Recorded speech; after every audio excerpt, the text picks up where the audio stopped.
안녕하세요. 저는 슬리밍고 그룹 바른자세 기업구설연구소 책임연구원 조부건이라고 합니다. 반갑습니다. 월요일 오늘 이제 제가 진행을 하도록 하겠습니다. 저희 이제 플레이 슬리밍고 어플 다들 많이 사용하고 계시죠? 많은 분들 찍어보시면서 전후 사진 계속 찍어서 이제 올려주시면은 저희가 고정의 상품도 준비해서 드리고 하니까 많이 써보시고 많은 피드백 해주시면 감사하겠습니다. 아직 처음 나오다 보니까 아직 부족한 게 많기 때문에 그런 점들을 저희한테 잘 전달해 주시면은 저희가 더 좋은, 더 기능이 좋은 어플로 사용하실 수 있게끔 만들어 드리도록 노력하겠습니다.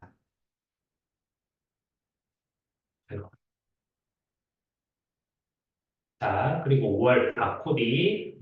오늘이 20일. 오늘 이제 일산 주역에서 제가 2시에 바코디를 진행할 예정이에요. 그리고 내일은 이제 동탄. 이제 그 이외에도 서울, 마포, 전남, 순천, 인천 다양한 지역에서 이제 바코디가 진행이 되니까 많은 분들 시간 내시는 분들 꼭 참석하시면 좋을 것 같아요. 이제 다른 지역으로 바꾸기를 하러 가니까 실물이 훨씬 낫다고 이야기를 해주시던데 제가 화면빨을 잘 못 받는 것 같아요. 좀 얼짱각도로 맞춰놔야 되는데 제 화면이 잘 못 받는 것 같습니다. 다들 모르시다가 목소리 듣고 알겠다 하시던데 아무튼 많이 참석해서 오프라인으로도 실물로 만나볼 수 있는 기회가 되면 좋을 것 같아요. 자, 본격적으로 이제 시작을 할 건데, 제가 오늘 말씀드릴 내용은 수분 섭취에 대한 내용이에요. 저희가 이제 매장에 오셔서 저희가 설문지를 작성하고 하면은 그 설문지 내용 안에 이제 보면 물 섭취를 어느 정도 하시는지 이제 체크하는 칸이 있는데, 다른 분들 같은 경우에 수분 섭취도 이렇게 체크를 해야 되느냐 하시는 분들도 간혹 계시더라고요. 그래서 수분 섭취가 얼마나 중요한지에 대해서 오늘은 말해보는 기회를 가지도록 하겠습니다.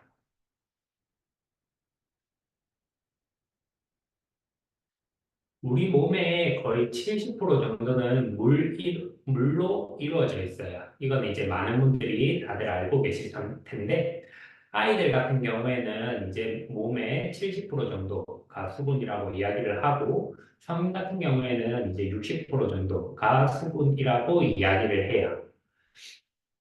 이렇게 많은 부분, 우리는 수분으로 이루어져 있는데, 이러한 수분이 약간 줄어든다고 해서 인체에 아무런 영향이 없을 것 같지만, 실제로 체내 수분이 1에서 2%만 부족해도 인체는 많은 이상을 일으키게 되고, 5% 이상 부족하게 되면 홍수 상태 또는 사망에 이르게 된다라고 이야기를 해요.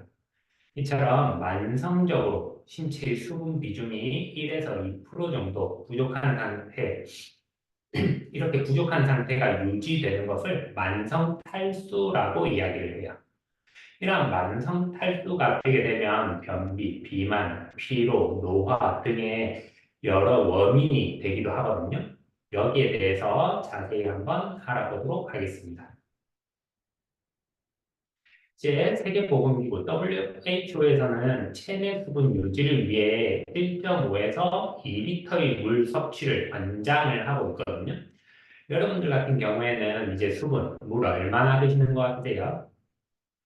어제 이제 날이 좀 무더웠는데 어제 그 밖에 산책을 좀 하다 보니까 땀을 좀 많이 흘리게 됐었는데 이런 더운 철, 이제 여름이 되는데 더운 철에는 수분 섭취를 더 많이 해야겠죠. 일단 권장하는 거는 1.5에서 2리터 정도가 권장이 되고 성장기 아이들 같은 경우에는 이보다 조금 더 많은 한 2.3리터에서 3.3리터까지도 권장을 하기도 해요. 성장기 아이들 같은 경우에는 아무래도 성장에 필요한 영양소의 전달이나 이제 세포 분열, 이 확장에 많은 양의 수분이 필요하기 때문에 더 많은 수분이 필요한 것으로 이제 추측이 되고 정확하게 내가 어느 정도 먹어야 되는지 알고 싶다 하시는 분들은 몸무게에서 0.03을 꼭 하시면 되거든요. 그러니까 예를 들어서 내가 몸무게가 70kg다. 그러면은 70에다가 0.03을 곱하면은 2.1리터가 되는 거고 60kg이신 분은 1.8리터, 80kg이신 분은 2.4리터. 이렇게 계산을 해보시면, 아, 내가 이 정도 마시면 되겠구나라고 아실 거예요. 그래서 보통 보편적으로는 한 2리터 정도 마시면 좋다라고 이야기를 하는 거고, 이러한 수분 섭, 이러한 수분 섭취, 제가 아까 하루에 어느 정도 수분 섭취하고 계신지 물어봤었는데, 여러분들은 여기에서 어디에 속하는 것 같으세요? 한국인 하루 평균 물 섭취량 해서 2020년에 5,100여 명을 대상으로 이제 조사를 한 거예요. 하루에 거의 마시지 않는다라고 대답한 분들도 한 1.8%, 거의 한 2% 정도가 되고, 1.5에서 2리터 이상, 아까 말했던 WHO 기준에 속하시는 분들은 거의 합치면은 28% 정도, 30%가 채 안 되네요. 이 그래프 자료로만 보면은 열의 세분은 물 섭취량을 충족하시는 거고, 7분은 물을 적절히 섭취를 못 하시는 걸로 보이죠. 여러분들은 어디에 속하는 것 같으세요? 나는 거의 마시지 않는 것 같다. 한 컵만 마시는 것 같다. 그 다음 500ml, 1리터, 1.5, 2리터. 한번 대충 한번 계산해 보시면 좋을 것 같고, 이렇게 수분 섭취를 해야 되는데, 만약에 수분 섭취가 부족하게 되면 어떤 것들이 나타나는지를 한번 볼 건데, 수분 섭취는 비만과 밀접한 관계가 있어요. 여성분들 보면 제가 밥버디 갈 때마다 항상 많은 질문을 받는 것 중에 하나가 살을 어떻게 뺐느냐에 대한 질문을 굉장히 많이 받는데, 수분 섭취가 비만과 굉장히 밀접한 관계가 있더라. 우리가 만성 탈수 상태가 되면 갈증이 일어나도 갈증을 잘 느끼지 못하게 되거든요. 처음에는 이제 좀, 아, 나 목말라 해서 물 한 컵 정도를 마시게 되는데, 이게 만성적으로 되면 목마른 걸 잘 못 느끼게 되더라. 오히려 이러한 갈등을 배가 고픈 느낌과 혼동해서 음식을 더 먹게 만드는 경우가 있거든요. 더 먹게 되면 어떻게 되겠어요? 체중 조절이 당연히 실패하게 되겠죠. 처음에는 내가 목이 말라서 물을 마시다가 이게 나중에 단순히 목이 말라서 물만 마시면 허기가 질 건데 이러한 갈증을 그냥 배고픔으로 인지를 하는 거죠. 물은 칼로리가 없고 신진대사도 활발하게 해주면서 배가 고픈 느낌을 덜어주기 때문에 다이어트 하시는 분들에게는 꼭 필수적인 요소가 되겠죠. 그래서 식사하시기 전에 한 30분 전이라든지 1시간 전 가볍게 물 조금이라도 한 컵 드시면은 드시는 양을 조금 줄이실 수도 있을 거예요. 긁는 느낌이 난다고 해서 혹은 화장실에 자주 가게 된다라고 해서 물을 마시지 않는 분들도 많이 계신데 신장 기능에 특별히 이상이 없다면 물을 많이 마시는 게 비만 예방 그리고 다이어트의 첫걸음이 되겠죠. 미국에서 조사한 연구에 따르면 물을 하루 평균 1.5리터 마시는 사람과 그보다 못 마시는 사람을 비교를 했을 때 하루에 한 200칼로리 정도 칼로리 섭취량의 차이가 난다라고 이야기를 했었거든요. 그러니까 1.5리터 이상 마시면은 1.5리터 이상 마시는 사람과 1.5리터 미만으로 마시는 사람을 비교해 보니까 1.5리터 미만으로 마시는 사람이 하루에 200칼로리를 더 많이 섭취를 하더라라는 거. 물을 섭취하면 포만감이 증가하게 되고 음식 섭취량이 줄어들게 되니까 제가 말씀드리는 것처럼 다이어트를 하고자 하시는 분들은 수분 섭취를 잘 하시는 게 좋다라는 거. 그 다음에 수분 섭취가 부족하게 되면 이제 변비의 원인이 되기도 해요. 아무래도 변 같은 게 조금 이제 수분기가 있어야지 잘 나올 텐데, 그럼 수분기가 없으면은 아무래도 잘 안 나오게 되겠죠. 그래서 수분을 섭취를 잘 해서 신진대사가 원활하게 해주고 장운동을 원활하게 해서 변비 예방을 하는데 도움이 되고, 그 다음에 의료계에서 보면 피로를 회복하기 위해서는 우리 몸에 폐물이 원활하게 배출되어야 한다라고 이야기를 하거든요. 요즘 뭐 자고 일어났을 때 피곤하다, 요즘 왜 이렇게 피곤하지 하시는 분은 그러한 분들도 수분을 많이 섭취해 주시면 좋아요. 수분이 부족하면 이제 배출이 아무래도 되지 못하게 되고 피로가 하게 되는데 충분한 이제 수분 섭취를 해주게 되면 이러한 피로도를 떨어뜨릴 수 있다. 그리고 노폐물 배출뿐만이 아니라 여기 오른쪽에서 보는 것처럼 발암 물질 또한 배출을 시켜서 암의 발생 또는 만성 질환을 감소시키는 데 도움이 된다라고 이야기를 해요. 특히 방광암, 대장암과 연관관계가 많거든요. 수분 섭취가 감소하게 되면 소변 속에 발암 물질의 농도가 높아지게 되고 장시간 방광 점막에 접촉이 되기 때문에 방광암의 위험이 높아진다는 연구가 있어요. 이거는 이제 대장암도 마찬가지인데 물 앞에서 이제 변비 이야기도 했었지만 물을 충분히 마시면은 대변이 대장 통과 시간을 감소시켜서 대장암 발병에 대한 보호 효과를 기대할 수 있다라고 이야기를 하거든요.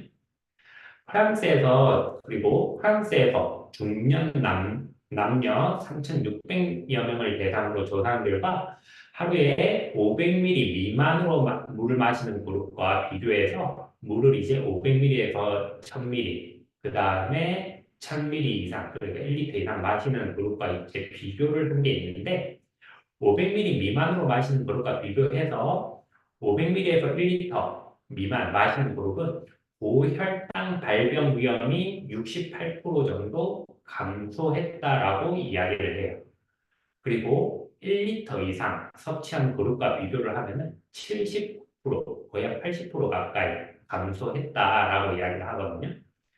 그래서 수분 섭취가 부족하게 되면 혈중 포도당 농도가 증가해 고혈당증 위험을 높일 수가 있다. 그러니까 고혈당이 된다라고 이야기를 하고 이렇게 수분은 암과 그리고 내분비계적 질환과도 연관이 많아요. 또한 우리가 감기에 걸리게 되면 충분한 휴식 상태에 충분한 물을 마시라고 이야기를 하거든요. 물을 마시게 되면 세포의 저항력이 커지게 된다라고 이야기를 해요. 그러니까 면역력이 증가하게 되면서 감기를 이길 수 있다라고 이야기를 하고, 그다음 여성분들이 다이어트 못지않게 이제 관심을 많이 가지시는 부분은 이제 피부가 될 건데, 노화가 제일 먼저 일어나는 곳이 피부라고 보시면 되거든요. 피부 노화는 피부에서 수분이 빠져나가는 것을 말하는데 아무리 좋은 화장품을 바르고 해도 그러니까 외부적으로 뭔가 수분이 계속 들어와도 몸 속에서 수분이 부족해지면 피부가 어떻게 되겠어요? 피부는 안 좋아지겠죠. 그래서 수분을 적절하게 보충을 해서 수분 손실을 막아서 피부에 탄력을 만들고 촉촉하게 유지해 주는 게 피부 노화를 방지하는데 지름길이 되겠죠. 또한 이제 여기 사진은 없지만은 성장기 아이들에게도 이제 수분은 굉장히 중요한 요소가 돼요. 발육발달 적응적으로 이제 키가 크고 하는데도 굉장히 중요하고 그 다음에 아이들 같은 경우 이제 공부를 해야 되는데 공부를 할 때 집중력 저하, 인지 장애를 유발할 수도 있다라고 하거든요. 수분이 부족하게 될 경우. 그래서 수분 섭취를 잘 해줘야 아이들 같은 경우에 공부도 더 잘할 수가 있어요. 뇌에서 이제 영양분으로 쓰는 거는 탄수화물, 당, 그 다음에 산소, 수분이거든요. 이 중에서 수분이 부족하면 아무래도 앞에서 이야기했던 것처럼 뇌의 기능이 떨어지면서 공부를 더 하는데 집중을 할 수가 없게 되겠죠. 그래서 아이들 같은 경우에 이제 잘 성장기 발달을 위해서도 아이들 공부를 위해서도 수분 섭취를 하는 게 굉장히 중요하다라는 거. 이렇게 제가 소금 섭취를 하는 게 중요하다라고 말씀을 계속 드리고 있는데 뉴스 기사를 통해서 이제 이런 뉴스 기사들을 많이 보셨을 거예요. 물을 많이 마시면 생길 수 있는 이병, 물을 너무 많이 마셔도 위험하다, 뜻밖의 나타나는 징후, 그 다음에 물이 몸에 좋다고 무조건 많이 마시면 안 돼요. 이런 기사를 혹시 보셨나요? 이러한 기사들 밑에 보면은 이제 뉴스 댓글이 물을 마시랬다가 맛이 말렸다가 마시랬다가 맛이 말렸다가 이런 댓글들이 달리곤 하는데 이렇게 물을 많이 안 마셔도 된다라고 이야기하시는 분들 이야기를 들어보면은 이제 이분들이 말씀하시는 거는 그거예요. 이러한 수분 섭취와 관련된 연구가 70년 전쯤에 이제 미국에서 나온 연구를 가지고 이야기가 되고 있는 거거든요. 그러니까 70년 전에 미국에서 어떤 연구를 했었냐면은 우리가 하루에 평균적으로 일반적으로 소변을 통해서 약 1.5리터의 수분을 배출한다라고 해요. 소변으로 1.5리터가 배출이 되고 땀과 같은 이제 노폐물 배출을 통해서 1리터 정도 이제 수분 배출이 된다라고 이야기를 하거든요. 그러면 소변으로 1.5리터, 땀으로 1리터. 그러면 합치면은 한 2.5리터 정도 우리는 수분 배출이 되는 거죠. 그래서 이야기가 나오는 게 한 2리터에서 1.5리터는 마셔야 한다. 왜냐하면 2.5리터의 수분이 빠지니까. 그렇게 이제 이야기가 됐었던 건데, 그 이후에 많은 연구들을 통해서 하루에 2리터씩 물을 마신다고 하더라도 특별히 건강에 도움이 되지 않는다라는 연구들도 굉장히 많이 나오거든요. 거기서 나오는 연구들에서 보면은 수분 섭취를 우리는 물로만 하는 건 아니기 때문에 그렇다라고 이야기를 해요. 그러니까 수분 섭취라는 게 2.5리터가 우리가 수분 배출이 되더라도 물을 어느 정도만 마시고 물 이외에도 우리는 수분이 들어가 있는 다양한 음식들 있잖아요. 이러한 음식들을 섭취함으로 인해서 수분 섭취가 되니까 굳이 그렇게 막 많이 마실 필요는 없다라고 주장을 하는 거거든요. 그리고 이러한 책들이 있어요. 하루 8잔의 물을 마시는 당신에게 물 마시지 마라라고 하는 이러한 책도 있는데 이 작가분은 하워드 뮤레드라는 박사님이신데 UCLA에서 의과대학 부교수를 하시는 박사님이시거든요. 이 책의 핵심 내용은 그거예요. 세포가 물을 저장할 힘이 없는데 맹물을 많이 마셔봤자 소변으로 다 배출될 뿐이다라고 이분은 이야기를 하시고 계시고 또 우리나라에서는 이제 한의사 선생님께서 이제 이런 책도 내셨대요. 물만 끊어도 병이 낫는다라고 이야기를 하시면서 여기 국내 최고의 수독이라는 거는 물을 과하게 마셔서 물이 축적되고 이러한 축적된 물이 독을 불러일으킨다라고 해서 수독이라고 하는 거거든요. 그래서 수독 전문 한의사 이렇게 해서 이렇게 책도 있는데 이 책에서도 핵심 내용은 물을 순환시킬 기운이 부족해서 물이 독이 된다 이거예요. 그러면 양방에서 이야기하는 거, 한방에서 이야기하는 거 같이 보면 결국에는 세포가 물을 잘 써야 되는데 잘 쓰지 못하면 이제 그게 독이 되거나 쓸모가 없는 물이다. 결국 쓸모가 없는 물이다라고 이야기를 하는 거거든요. 그래서 이런 식으로 흡수되지 못해서 세포들 사이에 떠다니는 쓸모가 없는 물. 그 다음에 흡수되어서 세포 속에 들어있는 건강한 물. 그래서 세포가 물을 잘 쓰게 만드는 게 중요하다라는 이야기가 되겠죠. 여기서 이야기하는 거는 물을 마시는 게 아니라 먹어야 한다라고 이야기를 해요. 마시는 게 아니라 먹어야 한다. 먹어서 수분을 섭취하는 방법은 제가 앞에서 잠깐 말했었지만은 이러한 야채와 같은 음식들, 야채, 채소, 과일과 같은 음식들을 통해서 수분을 섭취하는 게 좋다라고 이야기를 하거든요. 우리 건과자, 이거 과일 말린 거 혹시 과자 보신 적 있으세요? 사과 한 조각을 말리면 굉장히 작아지죠. 그 말려서 작아졌다는 말이 그만큼 수분이 다 빠져서 커다란 사과가 작아졌다는 건데, 그럼 우리는 사과를 전반적으로 섭취를 할 때 그 안에 있는 수분을 굉장히 많이 같이 섭취를 하겠죠. 여기 수박도 보이는데 수박 같은 경우에도 70, 80% 거의 대부분이 수분으로 이루어져 있거든요. 이런 식으로 수분을 섭취하는 게 제일 좋다라고 하는 거. 그래야지 세포에서 물을 잘 쓸 수 있다. 라고 이야기를 하고, 그 다음에 또 다른 방법으로 세포에서 물을 잘 쓰려고 하면 어떤 방법이 있겠어요?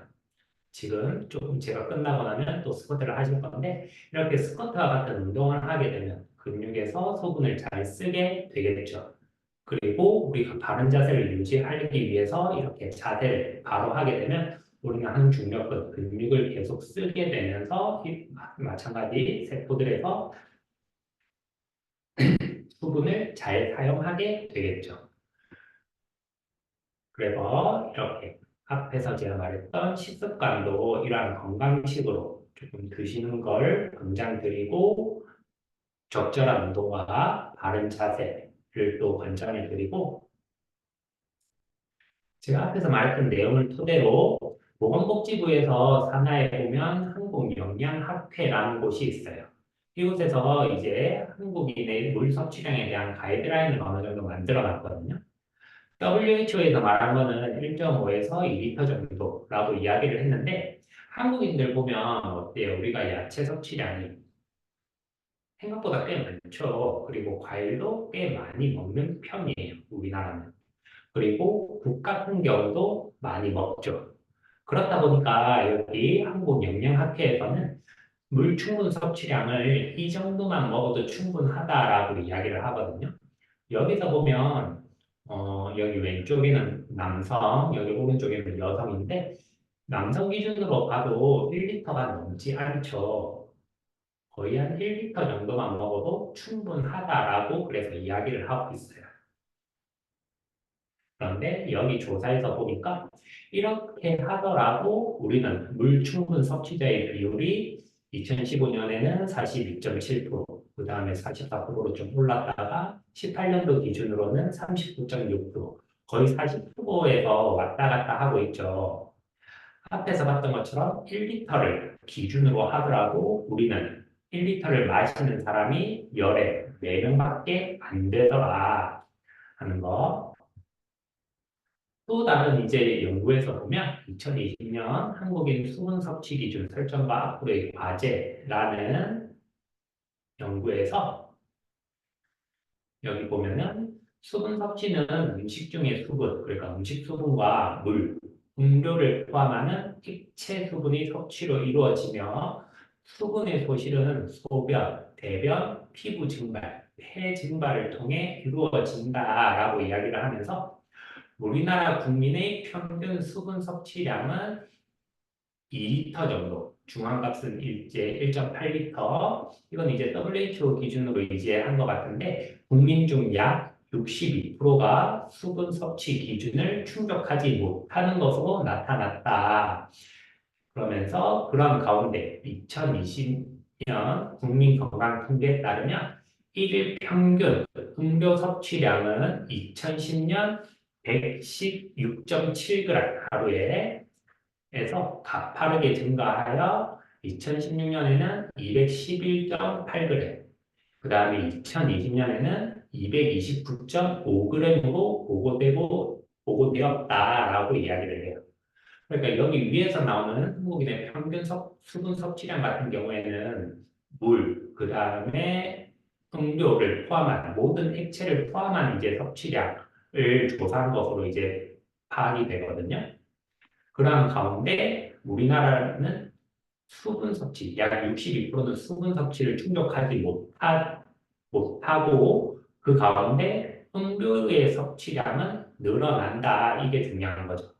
10년 전과 비교했을 때 거의 2배 가까이 음료 섭취량이 늘어난 것을 볼 수가 있죠.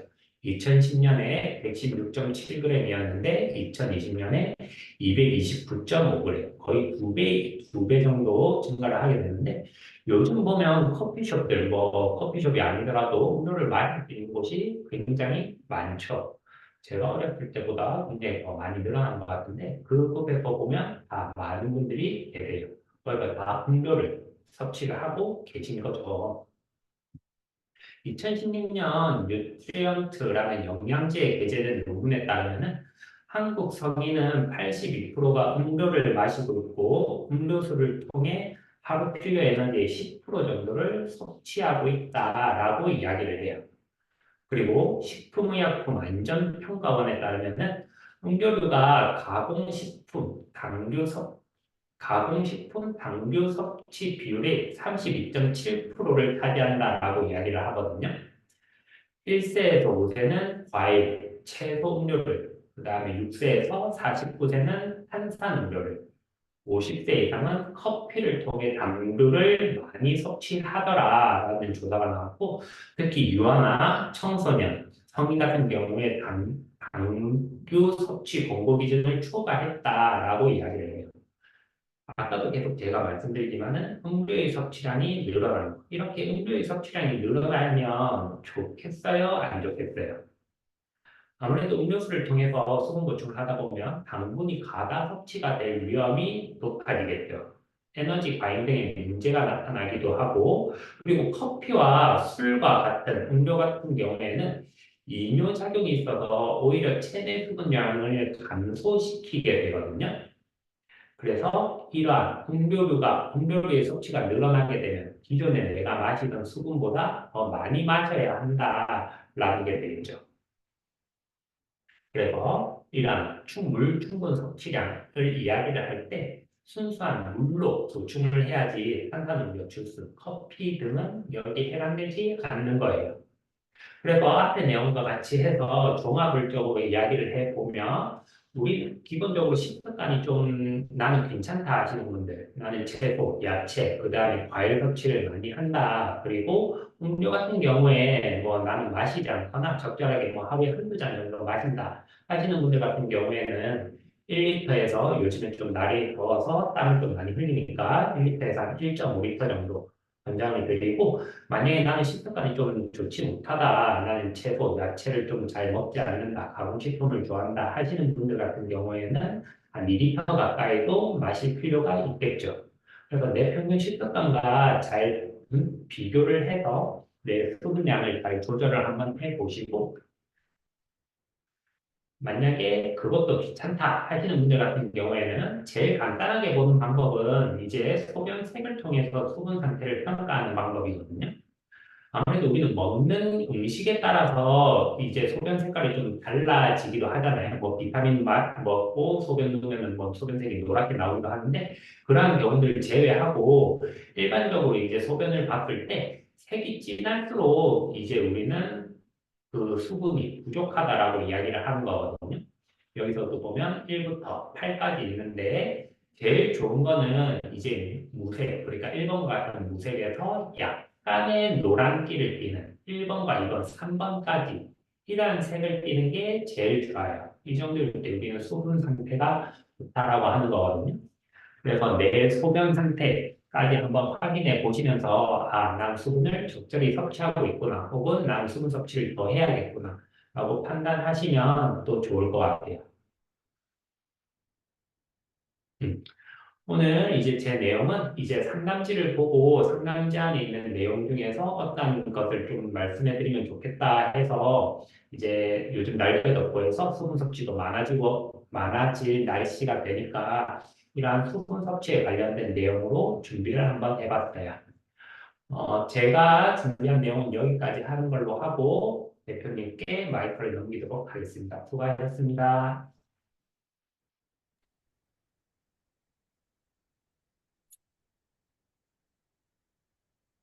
자, 오늘도 수분 섭취라고 하는 가장 중요한 내용을 또 다뤄주신 우리 슬리밍고에서 세 번째로 잘생긴 남자 조부건 마스터님께 큰 박수 한번 부탁드리겠습니다.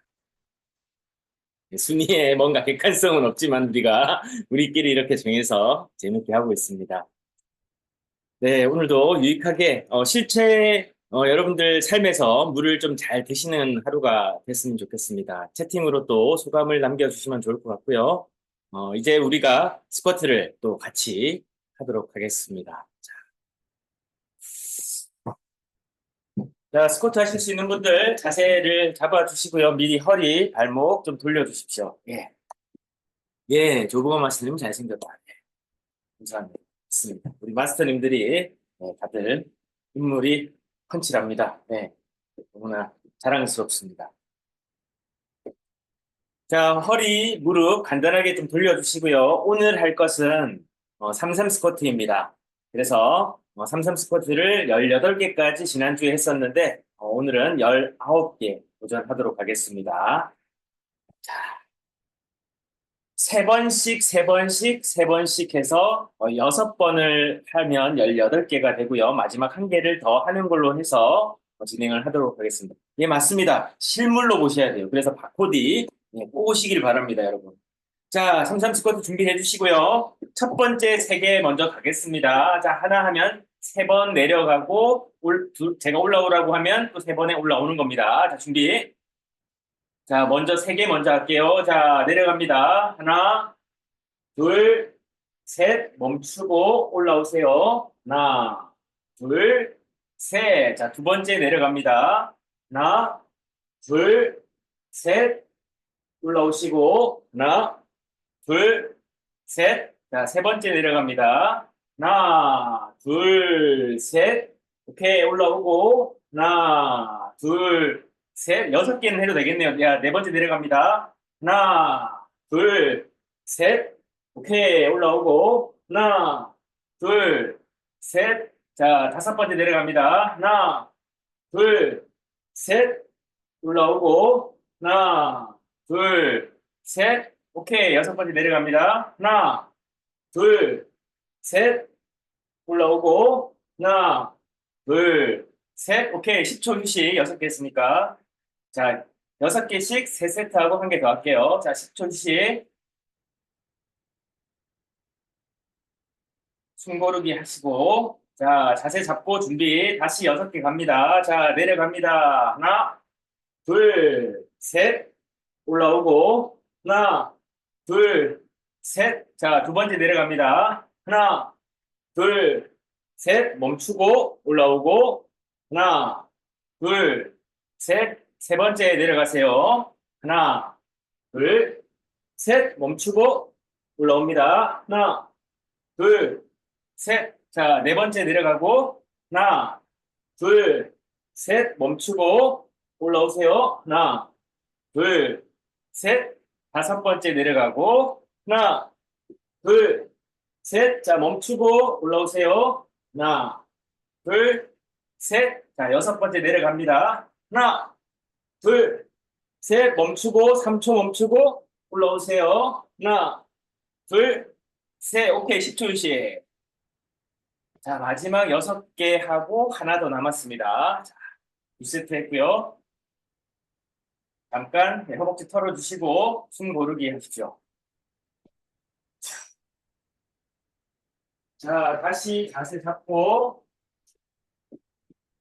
자, 한 개 내려갑니다. 시작. 하나, 둘, 셋, 멈추고, 3초 멈추고, 올라오세요. 하나, 둘, 셋. 자, 두 번째 내려갑니다. 하나, 둘, 셋, 3초 멈추고, 올라오세요. 하나, 둘, 셋. 자, 세 번째 내려갑니다. 하나, 둘, 셋, 4초 멈춥니다. 멈추고, 멈추고, 멈추고, 올라오세요. 하나, 둘, 셋. 오케이. 네 번째 내려갑니다. 하나, 둘, 셋. 4초 멈추고, 멈추고, 멈추고, 올라오세요. 하나, 둘, 셋. 5번째 내려갑니다. 하나, 둘, 셋. 5초 멈추고, 멈추고, 멈추고, 멈추세요. 멈추고 버티고 올라오세요. 하나, 둘, 셋. 2개 남았습니다. 자, 내려갑니다. 하나, 둘, 셋. 자, 6초 버팁니다. 버티고, 버티고, 버티고, 버티고, 올라오세요. 하나, 둘, 마지막 한 개입니다. 내려가고, 하나, 둘, 셋. 버티세요. 7초. 버티고, 셋, 넷. 버티고, 다섯, 여섯, 일곱. 올라오세요. 하나, 둘, 셋. 오케이. 19개. 자, 박수. 예, 오늘도 해내신 여러분들 대견하고 자랑스럽습니다. 자기 스스로에게도 격려해 주시고요. 여러분들은 하실 수 있습니다. 이렇게. 자, 좋습니다. 숨 고르기 하실 동안 자료를 준비하도록 하겠습니다.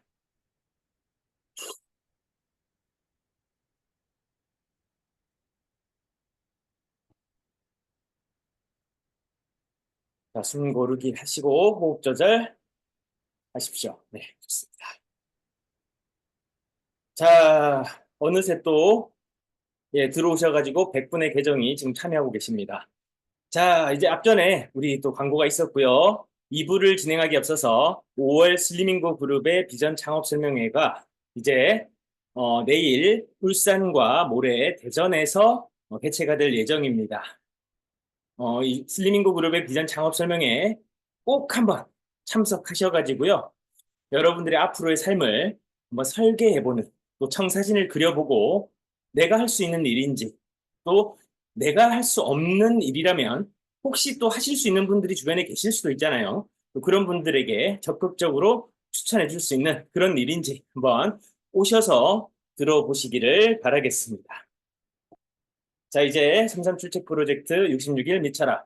바르게 건강하고 1부 진행했고요. 바르게 잘 살아보자 2부 174일차 진행하도록 하겠습니다. 계속 성공하는 자기경영 136번째 시간이고요. 오늘 다산의 인력은 5월 20일 논어의 말씀입니다. 군자의 덕은 바람이고 백성은 풀이다. 바람이 불면 푸른 바람을 따라 눕는다. 그래서 오늘은 이 리더십에 대한 얘기가 아닐까 싶습니다. 군자의 선한 덕은 이 바람으로서 백성에게 영향을 미친다라고 하는 그런 의미로 우리가 살펴볼 수가 있겠죠. 그래서 결국 바람을 거스르는 풀은 없기에 모든 가르침은 바름이어야 한다. 자, 우리 슬리밍고의 바르게 잘 살고 바르게 건강하자라고 하는 테마와 굉장히 오늘 밀접한 관계가 있는 것 같습니다. 오늘 우리가 이렇게 나누는 것들도 바름이라고 하는 바른 삶 속에서 바르게 건강해야 되고 또 바른 태도와 자세를 가져야 된다. 이런 것이 바로 우리가 이 시간을 만들어가는 이유고 여러분들과 함께 저희는 교학 상장한다라고 생각을 합니다. 가르치는 사람이나 배우는 사람이나 더불어서 성장한다라는 뜻인데요. 오늘 우리가 다시 월요일에 들어가면서 배웠던 것들을 아는 것일지라도 머릿속으로 알고만 있는 것이 아니라 내 삶 속에서 그것들을 살아내는 그런 멋진 군자로서의 멋진 삶을 우리들 각자의 삶에서 한번 도전해보자라는 것이 오늘 다산의 메시지입니다. 또 오늘 논어의 위령공에는 이런 문장이 있습니다.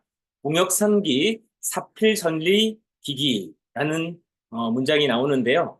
이 뜻은 목수가 일을 훌륭하게 이루려고 하면 반드시 먼저 그 연장을 숫돌에 갈아서 날카롭게 해야 한다라는 뜻입니다.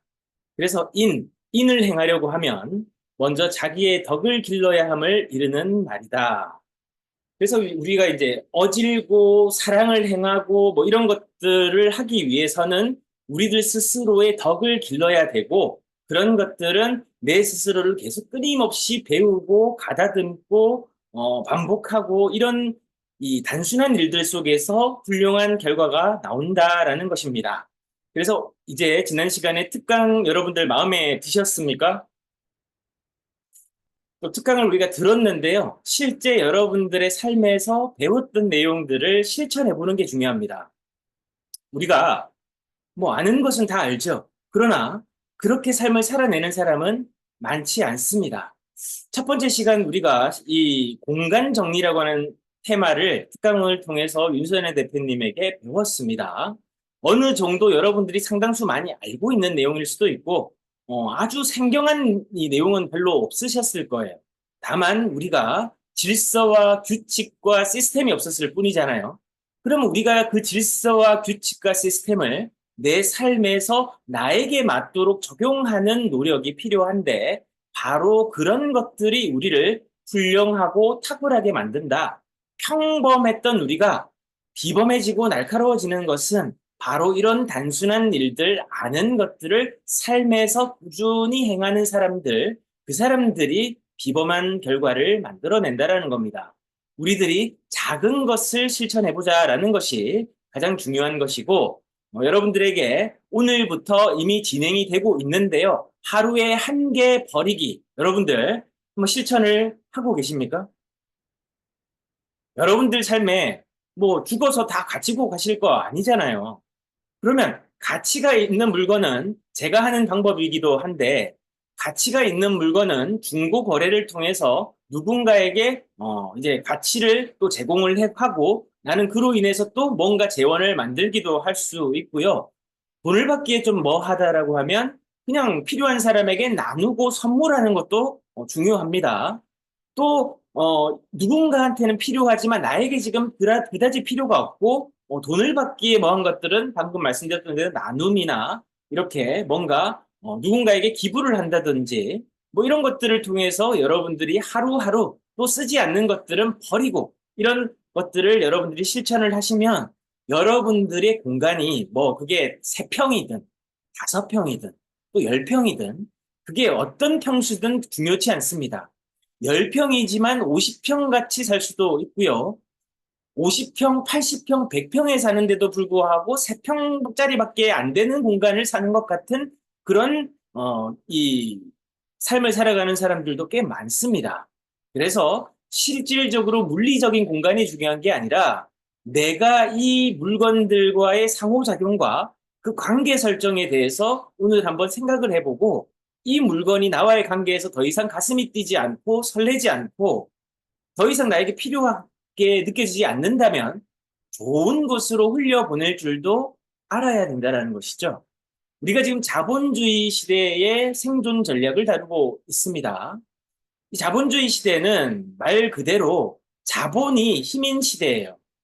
자본이 없으면 생존하기 어려운 시대이기도 합니다. 근데 이 모든 자본들은 말이죠. 생각에서 출발합니다. 세상의 모든 아이디어는 생각에서 출발했고 그 아이디어를 실현에 옮긴 사람들의 결과가 우리들에게 서비스라든지 우리들의 불편함이라든지 우리의 문제를 해소해줬기 때문에 그 부분에 대해서 기꺼이 우리들이 가치를 지불을 했던 거죠. 그렇게 우리는 소비라는 것을 합니다. 그런데 누구는 1차적인 소비만 하는 사람이 있고 또 누구는 1차적인 생산을 하는 사람들이 있어요. 결국 생산을 하는 사람들이 이 자본주의 시대의 주인공이 됩니다. 그러면 우리들이 소비만 하는 우리들이 주인공이 될 수 있는 방법은 없습니까? 먼저 배워야죠. 알아야죠. 그래서 경기 규칙을 알아야 된다라고 말씀을 드리고 있고 경기 규칙을 알고 선수로서 선수로 뛰어야 되는데 자꾸 관람객으로서 경청하고 방청하고 시청만 하고 청취만 한다면 그건 결코 경기장에서 뛰는 선수가 아니라는 것입니다.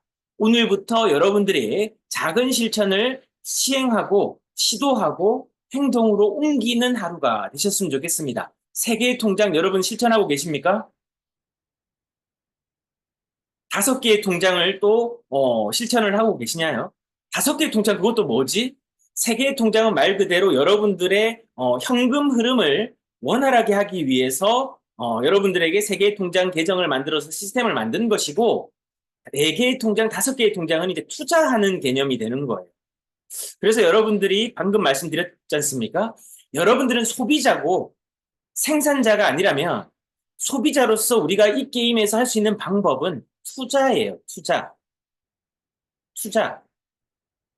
4번째 통장은요. 자기 자신에게 개발하기 위한 통장입니다.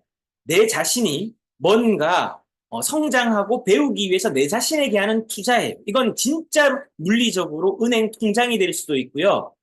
그게 아니라면 여러분들이 책을 읽거나 지식 자본을 쌓거나 문화 자본을 쌓거나 신체 자본을 쌓거나 또 뭐 여행을 하거나 뭐 이런 것들이 4번째 어떻게 보면 통장이라고 하는 투자의 개념이 되는 겁니다. 내 자신을 변화시키고 성장시키는데 아낌없이 거기에 뭔가 돈을 투자를 하고 있는가 그 말씀이고요. 5번째는 여러분들에게 진짜 하는 투자. 뭐 증권사 계좌를 통해서 주식에 투자를 한다. 아니면 금이 좋다라고 하니까 금이나 이렇게 현물에 투자를 한다. 그럼 실제 현물로 투자를 하는 방법이 있고 뭐 ETF라든지 펀드라든지 이런 걸 가지고도 투자를 하는 간접적 투자 방식들이 있겠죠. 이렇게 내가 기본적으로 가지고 있는 3개의 통장 내에서 내가 하고 있는 일을 통해서 마련하고 있는 수입을 또 하나의 네 번째, 다섯 번째 통장으로 옮겨야 된다는 거죠.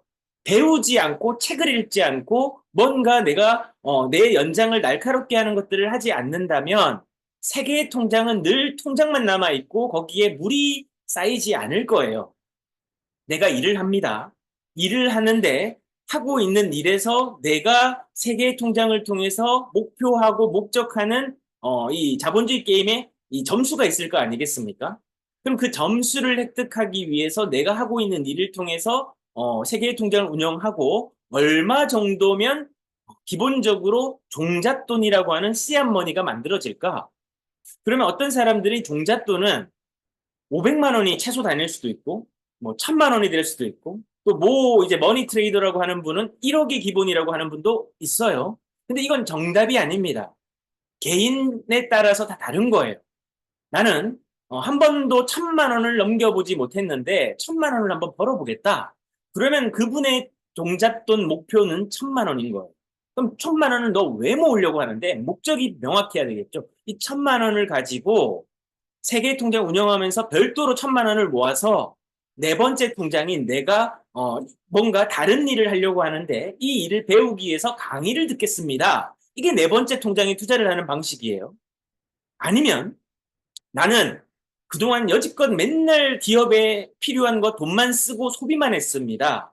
그런데 생산을 할 수 있는 방법에 나도 참여를 할 수 있는 방법이 있는데 그게 바로 세계 최고의 기업에게 투자를 하는 방법이라는 거예요.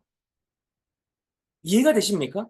여러분들이 영원한 소비자인데 실제 기업을 세우거나 아니면 기술을 발명하거나 아니면 여러분들이 뭔가 지식재산이나 부가가치를 창출해서 그걸 가지고 뭔가 인쇄 수입을 받거나 로얄티를 받거나 아니면 사업을 크게 성장시켜서 매각을 하거나 아니면 프랜차이즈 사업을 통해서 사업을 복제시키거나 이런 일을 할 수 있는 지금 시간이나 역량이나 자본이나 경험이나 능력이 없다면 할 수 있는 방법은 세계 최고의 사업가들에게 투자하는 방법이죠. 세계 최고의 기업에 여러분들이 뭔가 가치를 그들에게 얻어낼 수 있도록 그들의 생산에 투자를 하는 방법이 있습니다. 이게 다섯 번째라는 거예요. 근데 이런 것들을 전혀 하지 않고 잘 살겠습니다, 부자 되세요. 이런 말은 자본주의 게임에서 냉정하게 여러분들을 도와주지 않는다라는 겁니다. 그러면서 매달 복권이나 사고 뭔가 이렇게 1억 천금을 꿈꾸고 누가 어디서 돈 많이 준다라고 하면 혹해서 가고 경제관념이 지금 전혀 없기 때문에 그런 데 휘둘리는 거예요. 그런 소리가 자꾸 내게 들리는 겁니다. 내가 그런 환경에 노출돼 있기 때문에 그런 사람들이 자꾸 나에게 꼬이는 거예요. 그런 일 없다라고 말씀드렸죠. 벤자민 플랭클린이 이야기했던 부자가 되는 6개 원칙에서 세 번째였나요? 쉽게 돈 버는 일은 결코 없다라고 분명히 얘기했습니다, 여러분. 쳐다도 보지 말아야 되고요. 여러분들이 오늘부터 해야 되는 이제 세계 통장을 알려드렸으면 네 번째, 다섯 번째 통장을 만들어야 된다. 이건 이제 습관의 문제예요, 여러분. 이제부터는 세계 통장은 물리적으로 은행 세계에서 계좌 투면 끝이에요. 근데 이 세 개의 통장을 운영하면서 네 번째 통장과 다섯 번째 통장이라고 하는 이 내 자신의 성장을 위해서 투자를 하는 물리적 통장 또는 내 자신의 경험과 자산을 썼는데 돈을 쓰는 방법, 그게 투자라고 한다면 이게 네 번째 통장이라고 할 수 있고 다섯 번째 통장은 뭐라고 했습니까? 금이나 현물이나 달러나 아니면 세계 최고의 내가 지금 소비자인데 생산을 하는 곳에 투자나 뭔가 사업에 참여할 수 있는 그런 이제 이 경제 행위를 해야 되겠죠. 그것을 통해서 여러분들이 뭔가를 하는 것은 습관의 영역이라는 거예요, 이건 의도성을 가지고 또는 강제성을 가지고 하지 않으면 되어지지 않는다라는 겁니다. 그보다도 더 중요한 것은 네 번째 통장과 연관이 되는 것인데 여러분들이 계속 뭔가 배우고 도전하고 자기 자신의 기술을 가다듬고 모르는 분야면 그 분야를 투자를 하기 위해서 공부를 하고 또 그 분야와 관련된 전문가들의 지식을 또 학습을 해서 내 것으로 수용하고 이런 활동들, 즉 뭔가 내 개발, 나를 경영하기 위한 활동들을 해야만 된다는 거예요. 그게 네 번째 통장과 다섯 번째 통장을 통해서 여러분들의 삶을 변화시키고 이 자본주의 생존 전략을 우리가 최소화해서 여러분들이 기본적으로 이 정도는 해야만 여러분들이 생존할 수 있습니다. 이게 기초 체력을 만드는 것입니다. 라고 말씀을 드릴 수가 있는 것입니다.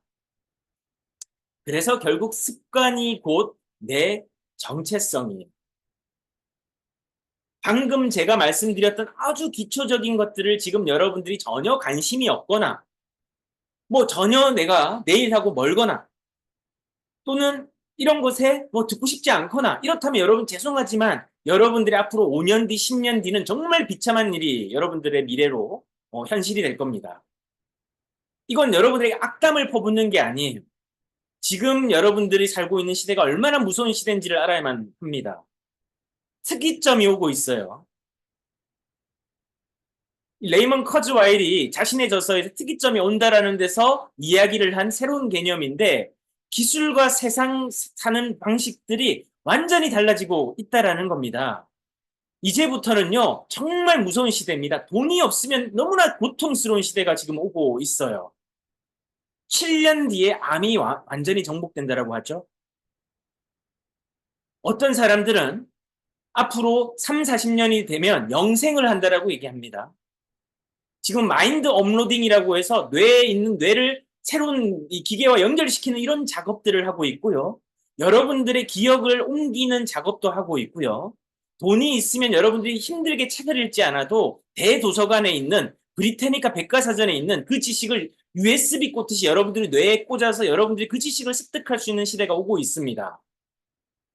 정말 무서운 시대가 오고 있는데 문제는 돈이 없으면 그런 걸 이용도 할 수 없지만 그런 것들과 뭔가 내가 그런 거 안 하고 싶으면 내가 저항할 수 있는 힘이라도 있어야지. 그죠? 세상이 지금 어떻게 변화하고 있는지 우리들이 갈피를 못 잡고 있는데 내가 그런 거에 관심 없다, 돈 버는 거 관심 없다, 기업들이 뭐 하는지 아무 관심 없다 이러면 정말 여러분 죄송하지만 경기를 하려고 하고 있고 경기 중에 뛰고 있는데 저 규칙에 관심 없어요. 귀찮아요. 너나 하세요. 저 관심 없어요. 듣고 싶지 않아요. 그거 한다고 뭐 다 됩니까? 그러면 경기장에 서 있는데 뭘 하는 거죠? 습관이 곧 내 정체성입니다. 여러분들에게 제가 뭐라고 하는 게 아닙니다. 제가 그랬습니다. 관심 없었고요. 돈이 있었을 때 그런 것도 공부하지 않았습니다. 그 결과 많은 시간과 비용과 여러 가지 손실을 입고 나서야 비로소 이게 제 귀에 들리고 첫 번째, 귀와 눈으로 보게 돼요. 두 번째, 머리로 생각하면서 듣게 되고요. 세 번째, 그때서 비로소 가슴에 울림이 생겨서 행동이 나오게 됩니다. 이게 사람이 행동으로 이끌어가는 기본적인 프로세스라고 할 수 있어요. 근데 그 프로세스가 이제 시행이 됐다면 이 가슴 뛰고 지금 뭔가 내가 해야 될 것 같고 변화의 필요성을 절실히 느끼고 있는데 뭔가 하는 것을 꾸준히 해야 되는 거죠. 그게 습관이 돼서 내 정체성이 된다라는 겁니다. 오늘은 여기까지 하겠습니다. 짧은 시간이지만 꽤 많은 말씀을 드렸어요. 세 개의 통장에 의해서 오늘 새로운 개념, 네 개의 통장과 다섯 번째 통장에 대해서 말씀을 드렸습니다. 이 네 개의 통장과 다섯 번째는요, 여러분들이 자본주의 생존 전략을 위해서 반드시 필요한 거예요. 아까 언급하진 않지만 부동산도 해당이 될 수도 있습니다. 그렇지만 지금 시대에는 부동산보다는 뭔가 현금 유동성이 좋고 빨리 환금성, 돈으로 빨리 대체할 수 있는 자산이 좀 더 지금은 더 선호되고 있는 것이죠. 부동산이 좋다 나쁘다의 문제가 아니라 얼마만큼 여러분들이 그 방법 네 번째, 다섯 번째를 하기 위해서 세 개의 통장 운영은 기본이고 이 세 개의 통장을 통해서 여러분들이 무엇을 습관으로 얻냐면 돈을 관리하고 소비하는 습관이 훈련이 되게 돼요. 얼마 없는 돈으로 한 달을 살아야 되니까 꼭 필요하지 않은 데는 절대 돈을 쓰지 않는 습관이 만들어지고요. 사치하던 습관이 고쳐지고요. 불필요하게 외식하던 습관도 고쳐지고요. 그리고 내가 돈을 어떻게 쓰는지 통제하게 되고요. 그렇게 하면서 결국 내가 500만 원이 목표다. 1000만 원이 목표다. 또는 1억이 목표다. 머니 트레이더 김경필이라고 한 분이 저하고 비슷한 얘기를 하시던데 그분이 하시던 얘기 중에서 그분은 종잣돈을 1억으로 얘기하더라고요. 끝입니다. 1억으로 얘기하면서 무슨 얘기를 하냐면 1억을 모아본 사람들은 돈을 관리하는 또 하나의 관점이 열린다라고 얘기를 하는 겁니다. 보통 사람들이 1억을 쉽게 이야기로 다루는 금액 액수가 아니잖아요. 직장인들이든 일반인들이든 소액이면 1,000만 원 미만. 그 다음에 조금 고액이라고 얘기하면 3천에서 5천만 원이에요. 그 다음에 조금 더 들어가면 8천만 원이고 1억 정도 단위의 돈을 굴리거나 써본 경험이 거의 없습니다.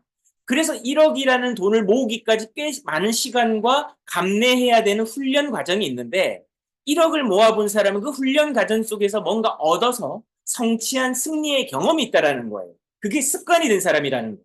그 습관이 되고 나면 중력처럼 다음에 돈을 어떻게 벌어야 될지가 보이게 되고 돈을 버는 재미가 생기게 돼요. 게임을 획득하고 게임에서 뭔가 승리를 해보면 우리가 게임을 즐겁게 할 수 있듯이 마찬가지라는 겁니다. 오늘 이거 말씀을 꼭 드리고요. 여러분들 세 번째 통장 꼭 운용하고 네 번째, 다섯 번째 통장을 어떻게 운용하는지는 계속 앞으로 제가 또 기회가 된다면 말씀을 또 드리도록 하겠습니다.